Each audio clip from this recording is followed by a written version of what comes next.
বাঙালির oxygen food and talk, তাই বাংলার ঘরে ঘরে মুখরোচক। এই বৈঠকে মূলত কি লক্ষ্যে আপনাদের থাকবে? আগে তো অনেক অভিযোগ দেখেছি আমরা। না, মূলত একটা তো উদ্দেশ্য থাকে। এর আগে তো অনেক অভিযোগ, তো এখন দেখা যাচ্ছে যে তথ্য সংস্কৃতি মন্ত্রকের আধিকারিকরাও আছেন না, আপনারা চারজনও উপস্থিত। গত 2 মাসে তো আমার মনে হয় না কোথাও কোনো অসুবিধা হয়েছে। কী বলে, হিন্দি ফিল্মও হচ্ছে, অস্ট্রেলিয়ান ফিল্মের কোলাবোরেশনেও কাজ হচ্ছে। আমার তো মনে হয় না কেউ কখনো অভিযোগ করেছে গত 2 মাসের মধ্যে কারো কোনো কাজ আটকেছে বলে। আর আপনি দেখলেন ওখানে সোমনাথ থেকে শুরু করে যারা যখনই ফোন করেছে প্রত্যেকের ফোনে আমি একটা কথাই বলেছি, কেউ কোনো সমস্যা করলে সবসময় জানাবেন। আমাদের এটা ভারতীয় জনতা পার্টিকে মানুষ যেভাবে ভোট দিয়ে নিয়ে এসছে, যেভাবে অন্যায় করেছিল বিশ্বাস ব্রাদার্স, তাদের বিরুদ্ধে ভোট দিয়ে মানুষ নিয়ে এসছে। তাতে সেই অন্যায়ের যেন কোনো পুনরাবৃত্তি না ঘটে, কেউ যেন কোনো দাদাগিরি না করে, সবাই যেন ফ্রিলি কাজ করতে পারে। এবং হিন্দি সিনেমা হোক, ইংরেজি সিনেমা হোক, সবাই এখানে নির্দ্বিধায় কাজ করবে। কলকাতা আমাদের গৌরব, আমাদের পশ্চিমবঙ্গের মানুষ চেয়েছেন যে এখানে মানুষ স্বাধীনভাবে কাজ করে। তো আমার মনে হয় গত 2 মাসেতে সাংবাদিক থেকে শুরু করে কোনো শিল্পীরই গত 2 মাসে কোনো অসুবিধা হয়নি। সবাই এখানে ফ্রিলি কাজ করতে পারছেন বলে আমিও আশা করি। কিন্তু কনফেডারেশন বারবার একটা পুলিশের কথা, একটা বিজ্ঞপ্তি বেরিয়েছে সোশ্যাল মিডিয়া, সেটা হচ্ছে ফেডারেশন সংকট। সেই ফেডারেশন এত বছরের একটা প্রাচীন ফেডারেশন, এখানে এতদিন ধরে কাজ করেছেন, আপনারাও কাজ করেছেন, যারা কাজ করেছেন সবাই কাজ করেছেন, সেইটা বারবার উঠছে যে ফেডারেশন সংকটে। এইটা দেখে কি মনে হচ্ছে? আমার তো জানা নেই ফেডারেশন সংকট বলে, সবাই তো কাজ করছেন নির্দ্বিধাতে। কোনো শিল্পীকে তো আটকানো হয়নি বা কোনো টেকনিশিয়ানকে তো বলা হয়নি যে তুমি কাজ করবে না। এখন আগের যারা সরকারের সঙ্গে যুক্ত ছিল তারা যেভাবে ট্যুরিজম করেছে, তারা যেভাবে ইনফ্লুয়েন্স করেছে, তারা যেভাবে ম্যানিপুলেশনস করেছে, তারা তো এখনও এক্সিস্ট করছে। তারা তো হঠাৎ করে চলে যায়নি, এবারে তারা তাদের মতো করে ম্যানিপুলেশন করার এখনও চেষ্টা করছে। তো সেখানে আমাদের সবাইকে সমবেতভাবে এগিয়ে আসতে হবে যেন সেই ম্যানিপুলেশন না থাকে।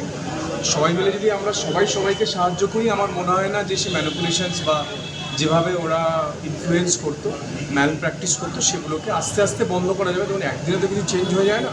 বাট সরকারের মনোভাব পরিষ্কার, সরকার কোনো অন্যায়, কোনো ম্যাল প্র্যাকটিস, কোনো ইনফ্লুয়েন্স, কোনো বাজে কাজকে, কুকর্মকে এবং অসৎ উপায়কে সরকার বরদাস্ত করেনি, করবে না।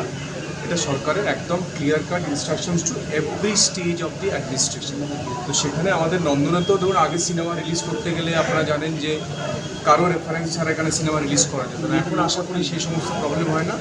যে সমস্ত সিনেমা যোগ্য নন্দনে রিলিজ করা, তারা নিশ্চয়ই সেই গত 2 মাসেতে রিলিজ করতে পারছেন। এবং আমার মনে হয় না যে কোনো যারা এখন অভিনয় করছেন বা যা শিল্পীরা কাজ করছেন বা যে টেকনিশিয়ানসরা কাজ করছেন, তারা কোনো অসুবিধা এই মুহূর্তে ফেস করছেন বলে। যদিও কেউ ফেস করেন, তাদের কাছে আমার তো ফোন নাম্বার সবার কাছে আছে।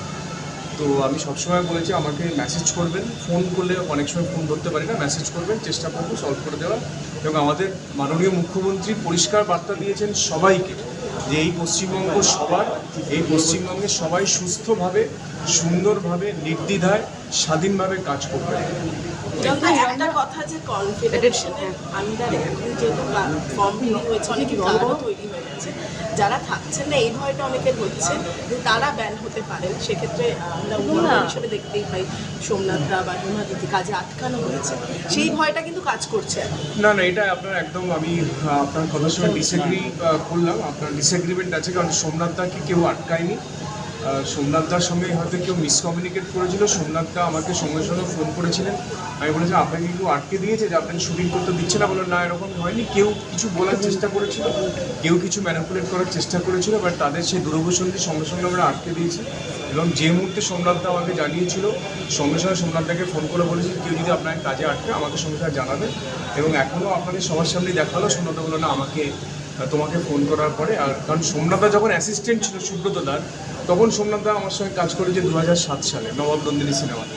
তো বলে এদেরকে তো আমি সেই তবে দেখেছি।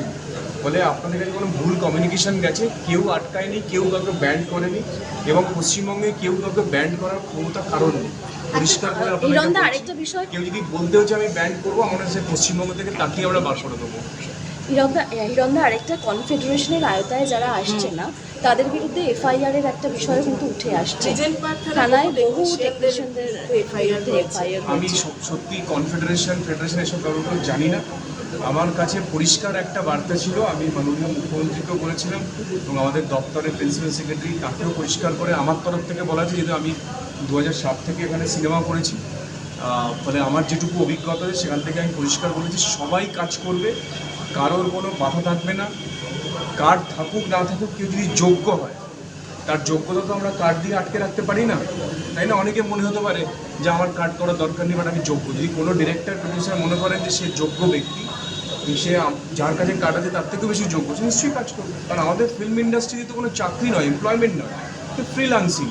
মানুষের যোগ্যতার বিচারে এখানে প্রডিউসার ডিরেক্টররা মানুষকে সিলেক্ট করেন। এখানে তো ইলেকশন হয় না, সিলেকশন হয়, এবং তার পছন্দ অনুযায়ী যে ডিরেক্টর প্রডিউসার মনে করবেন যে এই টেকনিশিয়ান আমার জন্য ভালো করে মেকআপ করবে, এই অভিনেতা আমার জন্য ভালো করে কাজ করবে। আর্টিস্ট ফোরামে গত 5 বছর আমি আর্টিস্ট ফোরামের মেম্বারশিপ আমি কন্টিনিউ করিনি। আমি যেদিন থেকে সিনেমায় অভিনয় করা আমার বন্ধ হয়েছে তারপর থেকে আমি আর্টিস্ট ফোরামে মেম্বারশিপের আর টাকা পয়সা দিই না। আমাকে ফোন করেছিলেন আর্টিস্ট ফোরামের কয়েকজন, তারা বলেছেন হিরণ তোমার মেম্বারশিপ এতটা পেন্ডিং পড়ে রয়েছে। কারণ দেখুন, আর্টিস্ট ফোরাম আমাকে কাজও দেয়নি, আমি অভিনয় করেছিলাম, আমি আমার স্বইচ্ছা আর্টিস্ট ফোরামে মেম্বারশিপ নিয়েছিলাম, আমি কাজ করছিলাম, আমি স্বইচ্ছা আর্টিস্ট ফোরাম থেকে এখন আমি বেরিয়ে গেছি।